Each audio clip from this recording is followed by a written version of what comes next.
habit of going into used bookstores and buying like every single book that I see. So that results in me having just a bunch of random books on my shelves that I don't know that much about. And honestly, that I haven't heard a lot of other people talk about either.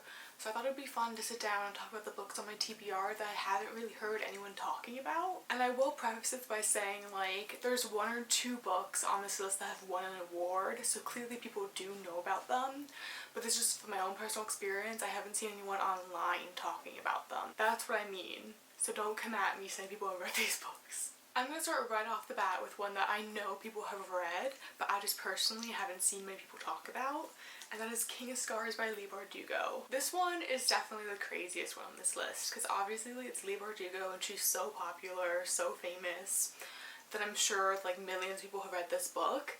But I just wanted to put this on the list because you hear so much about Six of Crows and the Grisha trilogy, but I never see anyone online talking about this duology. And if you don't know, this follows a main character from the Grisha trilogy named Nikolai.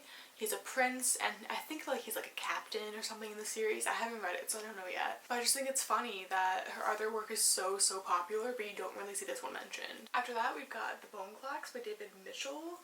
This book follows a young girl named Holly who runs away from her home, but she's a lightning rod for psychic phenomenon. Unfortunately, she has caught the attention of dangerous mystics and their enemies, and there's like some sort of unsolved mystery. I don't know. I bought this book at a used bookstore because it was a hardcover, and I was like, ooh.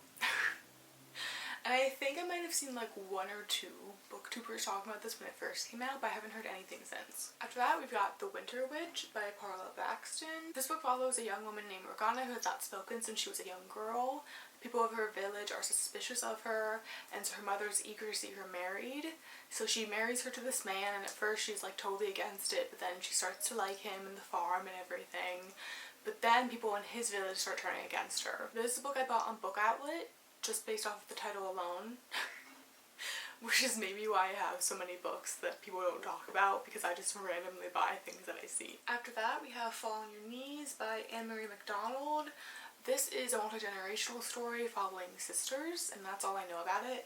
It was an Oprah Book Club pick, so it can't be that underground. But I've never seen anyone on BookTube talk about it. Apparently it was a bestseller though, so maybe this list is just bullshit. maybe I just don't keep up with books enough. Then we have In Praise of the Stepmother by Mario Vargas Llosa. This book lures readers into a passionate world of family life and erotic love, with the story of Don Rigoberto, his second wife, Lucreta, and Rigoberto's prepubescent son, Alfonso.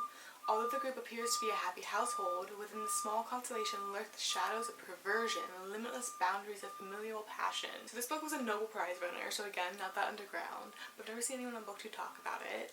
I bought this book for a class that I had in undergrad that I actually never ended up taking, but then I couldn't return the books in time. I will read this at some point, but the back makes it sound so weird. The next book I have is An Inventory of Losses by Drew Solansky.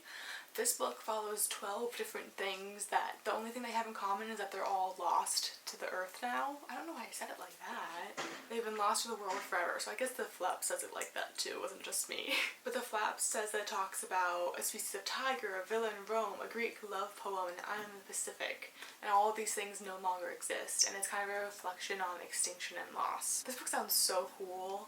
I picked it up at Barnes & Noble, but I've never seen anyone talk about this online. The cover's pretty, like it's got everything going for it, so I don't know why it isn't popular. Maybe it's just bad. Maybe that's why I don't hear about any of these books. Maybe they're just all god-awful. Then I have Scarlet by Genevieve Cogman. This book takes place during the French Revolution, and it follows like vampires. So it's French Revolution plus vampires, and then it follows our main character Scarlet, who looks like a famous French aristocrat, and so she like disguises herself as her. Next book I have is The Manning Tree Witches by A.K. Blakemore. This book I believe follows a witch during the witch trials in England in the 1600s, which sounds really cool. I bought this one because it was buy one get one 50% off at Barnes & Noble. It sounds cool, and I think like really the point of this video is to remind myself of the books I have on my shelf so that I'll be more likely to pick them up. Especially because like with these books that aren't talked about as much, they're more interesting to review because it's not just the same comments from everyone all the time. I don't know, I feel like I should be giving longer descriptions, but I genuinely like don't know much about these books, and I don't want to know too much because I like going to books kind of blind. So let's just continue. Next book I have is The Sellout by Paul Beatty. Again, this was a winner of an award, so it's not that unknown. Just haven't seen it talked about on YouTube. But this book, if I'm correct, follows a main character who reinstates slavery and segregates the local high school, which lands him in front of the Supreme Court. Which sounds crazy, sounds really interesting. And since this has won a prize, like, that makes me want to pick it up even more, which is like stupid and kind of elitist of me, but whatever. Then we have another prize winner, Salvage the Bones by Jesmyn Ward.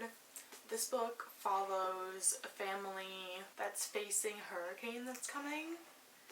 That's all I'm really getting from the back, but apparently it must be good if it won that award. Drown by Junot Diaz. This is a coming-of-age story that follows our main character, who tracks his family's precarious journey from the barrios of Santo Domingo to the tenements of industrial New Jersey, and their epic passage from hope to loss to something like love. I think this was his debut novel, and I only know him from The Brief Wondrous Life of Oscar Wilde, which I have not read, but I've heard good things about, so I'm hoping this one will also be good. Next is one that I'm definitely not gonna be able to describe, so I'm sorry in advance.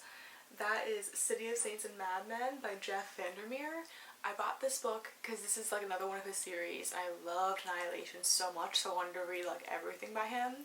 I started to try to read this once, and it was just so much like a fever dream that I had to put it down because I wasn't ready for that at that moment. But I'll just read you the back. So, a would-be suitor discovers that a sunlit street can become a killing ground in the blink of an eye. An artist receives an invitation to beheading and finds himself enchanted. An eccentric guide to ambergris, written by a down-and-out historian, warns of impending doom for the city. And everywhere, on the walls of courtyards and churches, there grows an incandescent fungus of mysterious and ominous origin. It sounds interesting. It sounds like it's going to be a good time. I just have to actually pick it up. And the very last book on this list is Seven Gothic Tales by Isaac Dinesen, or Karen Blixen, which is the author's real name. Clearly, this is a Penguin classic, so it's not that unknown. I found out about this book because it's one of Margaret Atwood's favorite books, and I was gonna do a video reading her favorite books, which I don't know if I'm still gonna do. Let me know if that's something you'd be interested in. I think it would be kind of cool to do that from like an author's perspective versus just like a celebrity's favorite books. I don't know, let me know what you think. It's just Seven Gothic Tales. It's pretty self-explanatory. It's got a really good cover though, which makes me want to pick it up really bad. So there you go. These are some of the books on my bookshelf that I've never heard people really talk about online. And I will be the first to talk about them, I'm sure. I don't know why I said that. Okay, goodbye.